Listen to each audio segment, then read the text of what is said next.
상가임대차보호법. 상가임대차보호법의 개정으로 임대차 종료가 되는 경우에는 임차인은 권리금 회수 기회를 보호받게 되었습니다. 상가임차인은 임대기간이 끝나기 6개월 전부터 임대차 종료 시까지 신규 임차인을 구해서 권리금 계약을 체결하여 권리금을 회수하고 임대인에게 신규 임차인을 데려가 임대차 계약을 요구할 수 있습니다. 이러한 과정에서 임대인은 상가임대차보호법이 규정하는 예외적인 사유가 없는 한 상가임차인의 권리금 회수 기회를 보호해 주어야 합니다. 상가임대인이 임차인의 권리금 회수 기회를 보호해주지 않아서 임차인이 권리금 회수를 못하게 된다면 상가임차인은 상가임대인에게 손해배상 청구를 할 수 있습니다. 사실관계. 의뢰인은 상가를 임차하여 약국을 운영하였습니다. 의뢰인은 임대차 종료를 앞두고 신규 임차인을 구해서 권리금 계약을 체결하였습니다. 신규 임차인과 1억 원의 권리금 계약을 체결한 후 임대인에게 신규 임차인과 임대차 계약을 해달라고 요청하였습니다. 그런데 임대인은 상가 건물이 오래되어 재건축, 리모델링을 하겠다고 하면서 신규 임차인과의 임대차 계약을 거절하였습니다. 결국 임차인은 권리금 회수를 하지 못하게 되었고 임대인을 상대로 상가임대차보호법에 기초한 손해배상 청구를 하게 되었습니다. 1심 법원의 판단.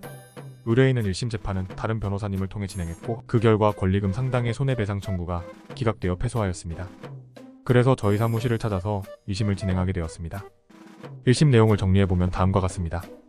1심 재판부는 이 사건 건물은 1995년 신축된 건물로 서울시부터 3종 시설물 지정 대상에 해당되는 C등급 주요 부재, 경미한 결함 또는 보조 부재의 광범위한 결함 발생 상태로 주요 부재 내구성 기능성 저하 방지를 위한 보수가 필요하거나 보강이 필요한 상태로 평가된 사실.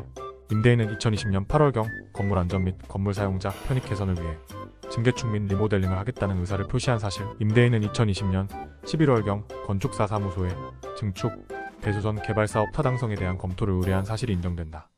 고하면서 사실관계가 이러하다면 이 사건 건물의 내부 연한 등에 따른 철거 재건축의 필요성이 객관적으로 인정되지 않는다고 보기 어렵고 이는 상가건물 임대차 보호법 제10조 제1항 제7호 남욱의 건물이 노후 훼손 또는 일부 멸실되는 등 안전사고의 우려가 있는 경우로서 제10조의 4 제1항 단서에 따라 권리금 회수기회 보호의 예외가 되는 사유에 해당한다고 봄이 타당하며 임차인이 제출하는 증거들만으로는 위 인정을 뒤집기에 부족하다. 고하면서 의뢰인의 권리금 손해배상 청구를 기각하였습니다. 1심 법원의 판단. 의뢰인은 상당히 억울해하면서 저희 법률사무소를 방문하여 상담했습니다. 저는 1심 판결문과 소송 기록을 넘겨받아서 검토했습니다. 그 결과 항소심에서 1심 판결을 뒤집을 가능성이 있다고 판단하였고 법률 검토 결과를 가감없이 의견을 제시하였습니다. 그렇게 항소심을 수임하여 진행하게 되었습니다. 1심은 의뢰인의 권리금 손해배상 청구를 기각하였으나 항소심에서는 1심 판결을 취소하고 의뢰인의 권리금 손해배상 청구를 인용하였습니다. 항소심은 서울특별시의 공문은 이 사건 건물이 C등급으로 평가되었으므로 이에 관한 보수 보강을 하라는 취지이고 여기에서 C등급은 주요 부재, 경미한 결함 또는 보조 부재의 광범위한 결함 발생 상태로 주요 부재의 내구성 기능성 저하 방지를 위한 보수가 필요하거나 보강이 필요한 상태로서 건물 전체 또는 일부의 철거 또는 재건축이 필요한 경우에 이르는 것으로 볼 수는 없다.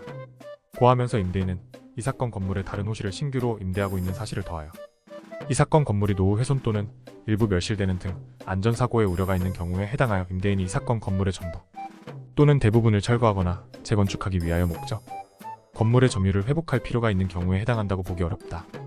면서 임차인의 권리금 손해배상 청구를 인용하였습니다.